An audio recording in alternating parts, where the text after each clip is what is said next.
chess tutor, a guy named Gil Ramirez, who was a family friend. Gil was a pretty serious chess player. He once played Bobby Fischer to a draw. Wow. And he would come over to the house on Saturday mornings and help Chuck step up his chess game. He even assigned him homework. He gave him sections of a book to read called My System, which was written by a Danish grandmaster named Aaron Dimzovich. So think about it, a 7th grade public school kid being assigned to read Dimzovich. I mean, that's not standard fare, but that was Chuck. And the experience with Gil was very beneficial. As a middle school student, Chuck was ranked among the top players at citywide chess tournaments.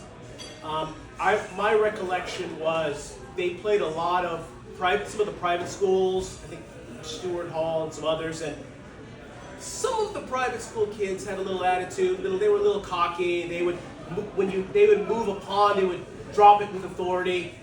But I think Chuck derived a lot of satisfaction when he beat him in those tournaments. He liked sticking it to him.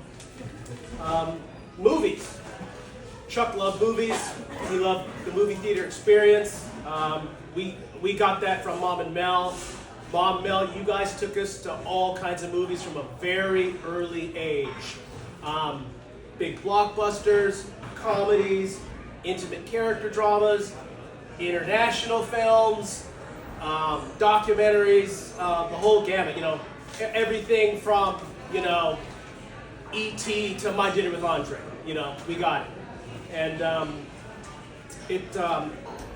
after Chuck passed, I went to see the latest Mission Impossible movie, and I must say it was very difficult that he was not there. Because we'd seen so many movies together. I had so many great times in the theater. Mom, you took us to see Star Wars when it came out in 1977. You dragged us there. And really impactful to this day for both myself and Chuck. Music. Chuck, professionally, he was very, very talented in sales. He was a natural, but his true calling was music. He taught himself how to play the guitar. He wrote songs. He played open mics in San Francisco. That's where his heart was. And speaking of San Francisco, Chuck was a loyal son of the city of San Francisco. He was the most passionate San Francisco Giants fan that I've ever known. He attended many regular season games and postseason games at both Candlestick and Oracle Park. He was very vocal about his feelings for the Giants to the point that his intensity was noticed by the players, coaches, and umpires on the field. I'll give one example of that. I remember this was the late 90s, so the Giants were still at Candlestick.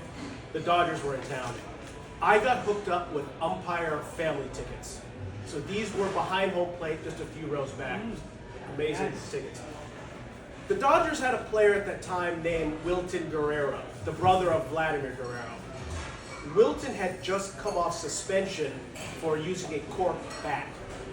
That's when you hollow the bat out, you put cork in there, it makes it lighter, increases the bat speed. That's against the rules. So Wilton Guerrero was back with the Dodgers. Chuck gave him the business the entire game. He kept calling him Corky. He kept calling him Corky Guerrero. And at Candlestick, back then, the visiting players couldn't leave through the dugout. They had to go out on the field. And so when the game was over, the Dodgers walked the field. And Wilton had his bats. He turned around. He had to know who was on him the whole game. And if he didn't have the bats in his hand, I'm sure he would have made a gesture. So it was like, Chuck, you got him. You got him. So. And how about your Wi-Fi password?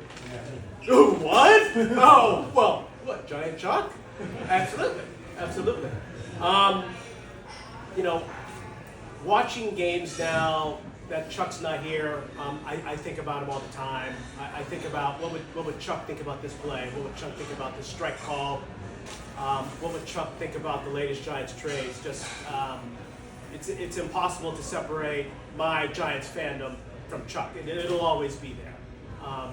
I have not been to the ballpark since his passing, but I'm gonna think of him when I'm there.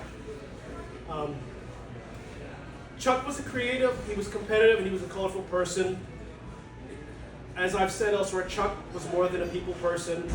As his good friend Ben LeClaire put it to me, Chuck was a connector of people. He was good at reaching out to people and connecting with their friends. It was one of Chuck's talents, bringing people out of the dark into the light. One of the gifts I've gotten from Chuck is that in the last few years, I've gotten closer with his close-knit friends.